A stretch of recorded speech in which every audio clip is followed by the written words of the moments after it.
So, continuing from where we were, is there anyone who, though desirous of purifying one's soul, would refuse to hear the glory of that divine Lord whose exploits are extolled by saints of holy renown, since such glory wipes out the impurities of the Kali age? Narrate to us, who are full of reverence, the noble doings of the Lord, who playfully assumes various forms, the doings that have been sung by seers like Narada and others. O wise Sutta, now recount the blessed stories of the descent of the Almighty Lord, who enacts at will sports of various kinds by dint of his Yoga Maya.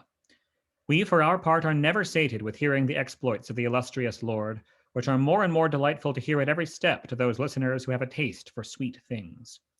Indeed, the divine Sri Krishna, who had disguised himself in a human semblance, performed with his elder brother, Sri Balarama, feats that were beyond human power.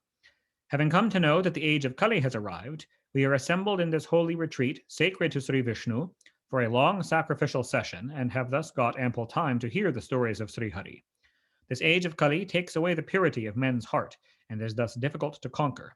Anxious as we are to get over this Kali, Providence has arranged our meeting with you, even as a pilot is shown to those who seek to cross a turbulent sea, meaning a pilot of a ship. Since Sri Krishna, the master of yoga, the friend of the Brahmanas and the protector of virtue, has left for his abode in heaven, tell us, in whom has righteousness sought protection now? Thus ends the first discourse, forming part of the story relating to the Naimisha forest in Book 1 of the great and glorious Bhagavata Purana, otherwise known as the Paramahansa Samhita. Discourse 2, Glory of the Lord's narrative and of devotion to him. Vyasa says, Ugrasrava, the son of Romaharshana, was transported with joy to hear this question of the holy Brahmanas. He welcomed their words and commenced his discourse. Sutta said, when the sage Dvaipayana, Vedavyasa, one who was born in an island, saw his son Shukadeva going away all alone with the intention of leading the life of a recluse, even though he had not yet been invested with the sacred thread and had therefore had no occasion to perform any secular or religious duties, he was agitated at the thought of separation from him and called out, "Hello, my son." At that time, it was the trees on the roadside that responded on his behalf, filled as they were by his presence. I bow to that sage, Shukadeva, who being one with the universal spirit has access to the hearts of all. Shrimad Bhagavata is a mysterious Purana. It possesses a glory of its own and constitutes the very essence of all the Vedas. It is a unique light illuminating the spiritual realities for those worldly men who seek to go beyond the darkness of ignorance. It was out of compassion for such men that this teacher of sages, Shukadeva, uttered this Purana. I take refuge in that son of Vyasa. After bowing to the divine sages, Narayana and Nara, the supreme person, Sri Krishna, goddess Saraswati, the goddess of speech, and the sage Vyasa, one should then recite Srimad Bhagavata, which enables one to conquer the cycle of birth and death, as well as all the aberrations of the mind. Sages, you have done well in asking me a question which is conducive to the welfare of the world, for your inquiry relates to Sri Krishna, a topic which completely purifies the heart. That alone is the highest duty of men, from which follows devotion to Sri Krishna, a devotion which is absolutely motiveless and knows no obstruction, and as a result of which the soul realizes the all-blissful God, and thus attains its object. Contact established with Bhagavan Vasudeva through devotion speedily awakens dispassion and immediate knowledge. A duty well performed is but labor lost if it fails to generate love for the stories of Bhagavan Vishvaksena, the name of Krishna. Riches cannot be the end of dharma, which culminates in absolution or final beatitude. Even so, wealth is a means of earning religious merit. Sensuous enjoyment has not been recognized as its consummation, or its final purpose. Again, gratification of the senses is not the end of sensuous enjoyment. Keeping the body and soul together is not the only use of sensuous enjoyment. And inquiry into truth is the object of keeping the body and soul together, and not the attainment of heaven, etc., through the performance of pious acts. The knowers of truth declare knowledge alone as the reality, that knowledge which does not admit of duality, the distinction of subject and object, in other words, which is indivisible and one without a second, and which is called by different names, such as Brahman, the absolute, Paramatma, the supreme spirit or oversoul, and Bhagavan, the deity. Sages who are full of faith perceive that truth as their own self in their own heart through devotion coupled with knowledge and dispassion. That's bhakti, jnana, and vairagya, and acquired through hearing of Shrimad Bhagavata, etc. Therefore, O noblest of Brahmanas, the consummation of duties efficiently performed by men according to their respective varna and ashrama lies in securing the pleasure of Sri Hari. Hence, with undivided mind, one should ever hear and sing the praises of, meditate upon, and worship the Lord, who is the protector of his devotees. The learned, who are armed with the sword of constant meditation on him, cut asunder the hard knot of karma therewith. Who then would not take delight in his stories? By resorting to holy places of pilgrimage, O Brahmanas, one obtains the privilege of waiting on exalted souls and thereby successively develops a desire for hearing the stories of Bhagavan Vasudeva, faith in and a relish for such stories. Sri Krishna is a disinterested friend of the virtuous, and his praises sanctify those who listen to or sing them. He abides in the heart of those who hear his stories and uproots the evil propensities of their mind. When the evil propensities are well nigh eradicated through the constant service of his devotees, there wells up abiding devotion to the Lord of excellent fame. The mind is then freed from passions such as lust and greed, which have their root in rajas and tamas, and established in sattva, attains purity. In this way, when one is rid of all worldly attachment through loving devotion to the Lord, and the mind is filled with delight, one realizes the truth relating to God as a matter of course. The moment a man sees God as his very self, the knot of ignorance in his heart is broken asunder, all his doubts are dispersed, and the entire stock of his karmas gets liquidated. That is why, with utmost delight, the wise constantly practice devotion to Lord Vasudeva, which purifies the soul.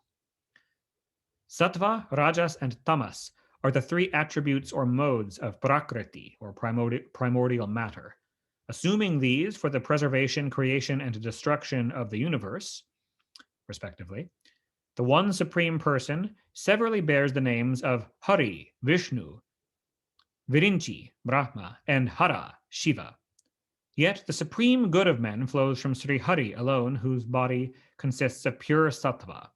Just as smoke is higher or more active than wood, which is an earthly substance, and higher than smoke is fire, which is associated with many sacrificial acts recommended in the three Vedas, even so, rajas, the principle of motion or activity, is superior to tamas, darkness or inertia, and even higher than rajas is sattva, the principle of light or knowledge, with the help of which one is able to realize God. Of yore, sages worshipped for their salvation Bhagavan Vishnu alone, who is pure sattva personified. Even now, those who follow in their footsteps likewise get qualified for blessedness. Those seeking liberation worship Bhagavan Narayana and his part manifestations, all of whom are so gentle in aspect, leaving alone the lords of evil spirits, Bhairava and others, who possess a terrible form, though not reviling them.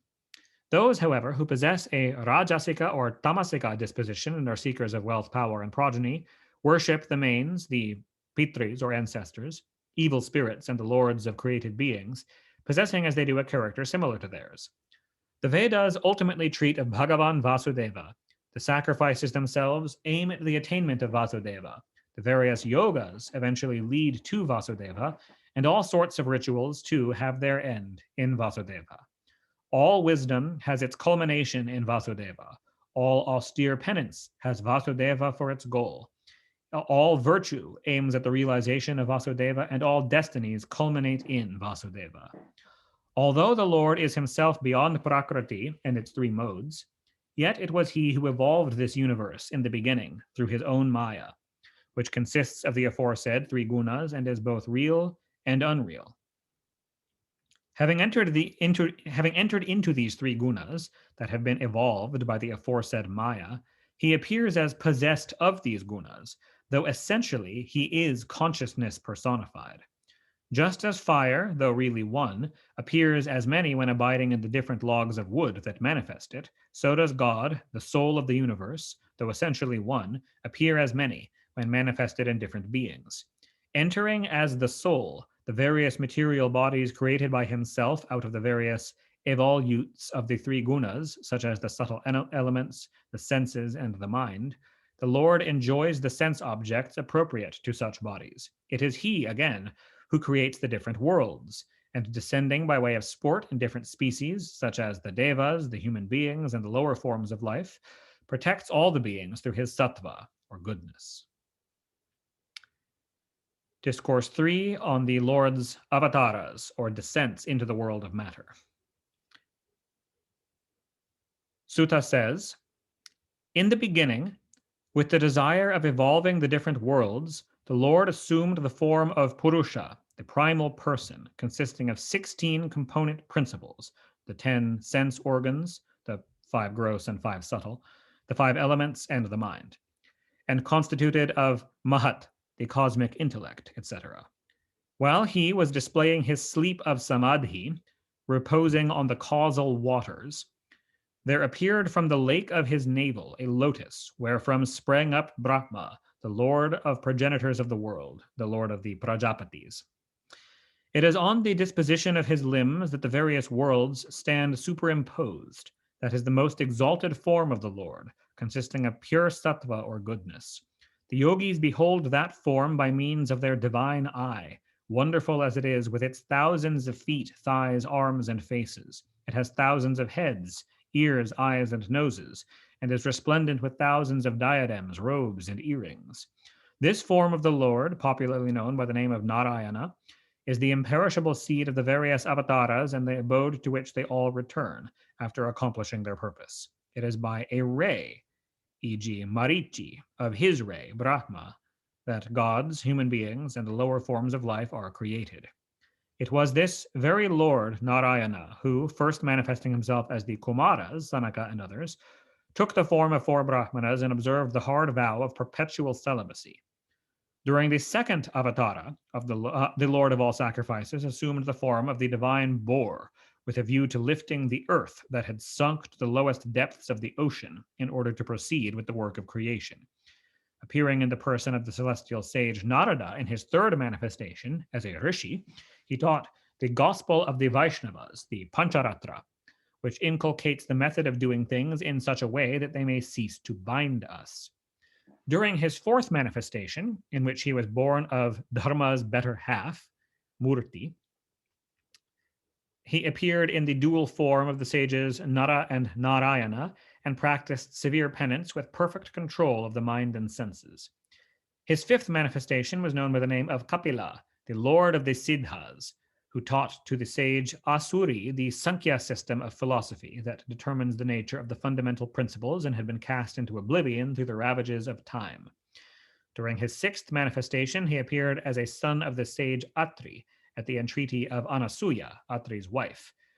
This avatar is not named here, but it's Dattatreya, and taught the science of the self to King Alarka, Prahlada, and others. Thereafter, in the seventh manifestation, he was born Akuti, the spouse of Ruchi, one of the lords of created beings, as Yajna.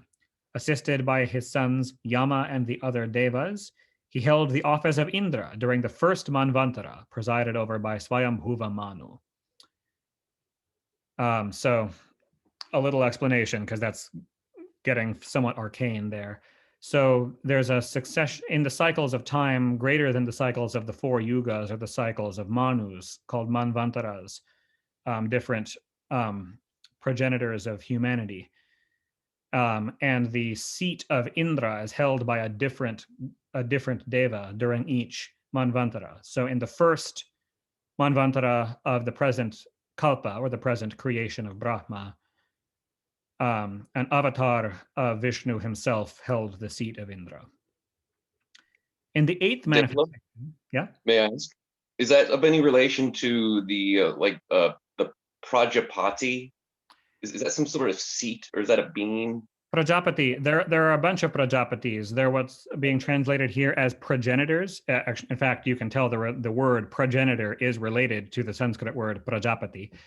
The progenitors are mind-born sons of Brahma. Brahma himself is the first Prajapati. Basically, the way that Brahma creates beings is by creating a bunch of Prajapatis as his children, who themselves have many children and kind of get the race started. And is that of some sort of relation to the Indra position that you're talking about? Or that's just a whole different like part of the government. Essentially, yeah. Well, Indra himself is descended from the Prajapatis. The Devas, as well as humans and all the other races, all have family trees that go back to one or another of the Prajapatis, who are the mind-born children of Brahma. Wow. Um, Cool. Thank you. yeah. So, in his eighth manifestation as Rishabhadeva, the all-pervading Lord was born of Queen Meru Devi, the spouse of King Nabhi, and taught by his own example the mode of life of the Paramahansas, enlightened souls who have transcended all bounds of morality and have no duty left to perform, which is adored by men belonging to all the four ashramas or stages of life. The four ashramas or stages of life are um, child and student dharma, brahmacharya, householder dharma, grahastha dharma, and then the successive stages of increasing renunciation in old age, vanaprastha and sannyasa. During his ninth descent, at the solicitation of the seers, he took the form of a king, Prithu, and made the earth in the form of a cow yield all its products. And hence, this particular manifestation of the Lord proved most propitious to the world. He was like a great promoter of agriculture and things like that, made the world fertile. At the end of the Chakshusha Manvantara, when all the three worlds were being deluged by the ocean, he took the form of a fish during his 10th manifestation and rescued the future Vaivasvata Manu, the lord of our present Manvantara, picking him up on the earth, which had been transformed into a boat. During his 11th manifestation, when the gods and the demons, by which we mean the Devas and the Asuras, began churning the ocean with Mount Mandara, the Lord assumed the form of a tortoise and supported Mount Mandara on his back. In his 12th descent, he took the form of Dhanvantari and emerged from the ocean with a jar full of nectar. While during his 13th manifestation, he assumed the form of an enchanting woman and gave the gods the nectar to drink, keeping the others, the Asuras, spellbound all the while. In his 14th manifestation, he took the form of a man lion and tore with his claws the bosom of the most powerful Asura king, Hiranyakashipu, even as a maker of straw mats would tear a reed. Assuming the form of a dwarf, in his 15th descent, he visited the sacrificial performance of Bali, the Asura king, and asked him for 3 paces of land with the covert intention of robbing him of heaven, which he had conquered. In his 16th descent as Parashurama, he found that the kings had become inimical to the Brahmanas. Enraged at this, he rid the earth of the Kshatriya race as many as 21 times. Then, in his 17th descent as Vyasa, he was born of Satyavati through the sage Parashara, and finding the people of poor intelligence, divided the tree of Veda into many branches. Then again, in the 18th descent, he assumed the form of a ruler of men, Sri Rama, with a view to accomplishing the purpose of the gods, and performed heroic feats like the bridging of the ocean and so on. In the 19th and the 20th, the Lord was born among the Vrishnis as Balarama and Sri Krishna, and relieved the earth of its burden. When Kali sets in, he will be born in Magadha in North Bihar as Buddha, son of Ajana, with a view to deluding the enemies of the gods. Then again, towards the end of the Kali age, when the kings mostly turn into robbers, the Lord of the universe will take descent from a Brahmana named Vishnuyasha as Lord Kalki. Even as thousands of rivulets flow from a lake that never dries, so there are countless descents of the Lord, who is a storehouse of sattva, O Brahmanas. The sages and seers, the Manus, the gods, the sons of the Manus, the Prajapatis, in fact, all those who possess great power are rays of Sri Hari.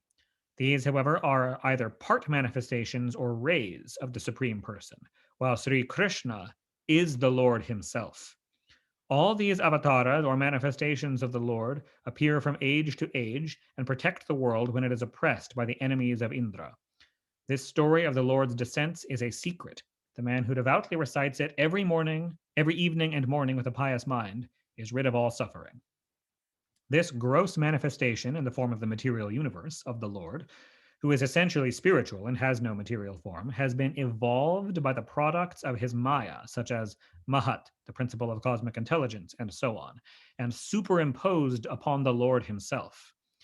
Even as men of poor wits assume the existence of the clouds in ether and of dustiness in the air, even though the clouds, as a matter of fact, hang in the air, while dustiness belongs not to the air but to the particles of earth, so the ignorant superimpose the gross phenomenal universe on the self, who is the seer.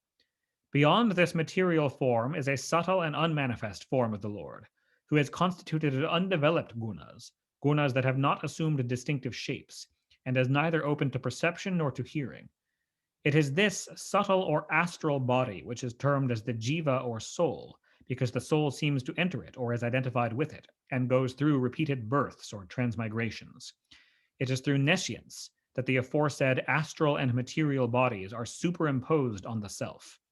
When this superimposition is removed through self knowledge, that very moment takes place the realization of Brahma.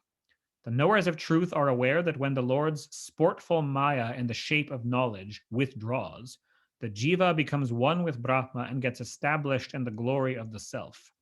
In such terms do the wise describe the descents as well as the doings of the Lord, who is the ruler of all hearts and is really without birth or actions, for his descents and doings are a guarded secret of the Vedas.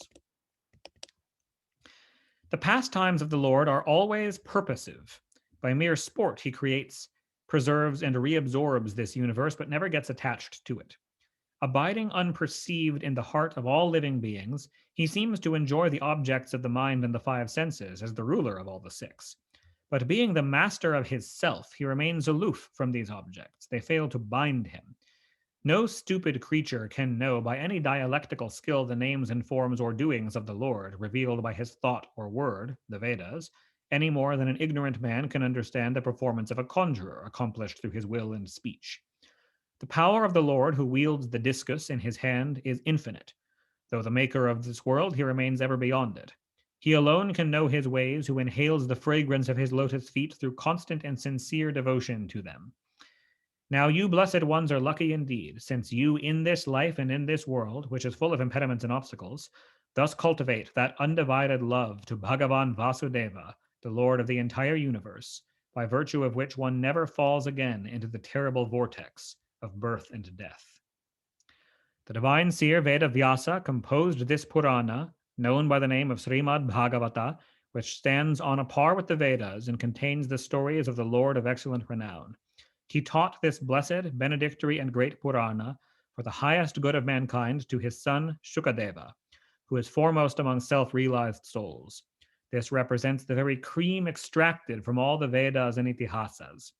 Shuka, in his turn, recited it to the great king Parikshit, who sat on the bank of the Ganga, surrounded by the foremost sages, with a vow to fast unto death.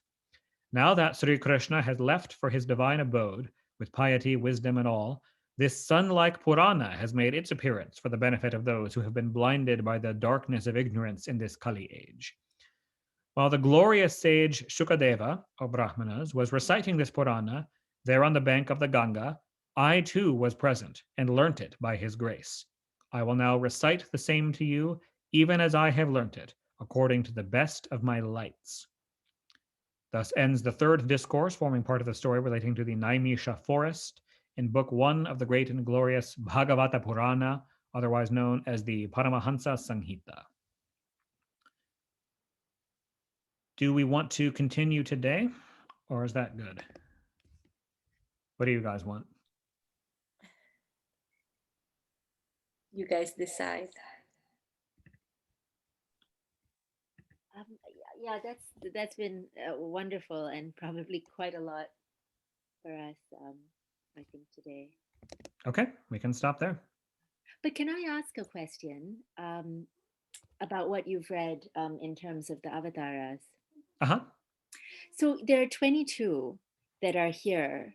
And we, of course, mostly grow up hearing about the Dasha Avatara. Like, could you say something about that? Yeah, so even this was an abbreviated list. The Dashavatara is a popularized list, but it's never been a complete list. Actually, if you go through the whole Bhagavata, there's more than 30 avatars. of Vishnu mentioned. And if you count partial ones, like it says the Prajapatis are all his rays, then you get into like 50 or more. And in fact, in some places, it says that the number is infinite and that never has a complete list been made. The Dashavatara is a popular list of 10 that's just been made to teach to devotees because it's literally impossible to worship them all. So that list just kind of became popular, but it's never been a complete list. Okay. Okay. Thank you. It's a good list. Like there are many temples in India to the Dashavatara with that specific sequence of 10 worshipped, but it's an abbreviation. Okay.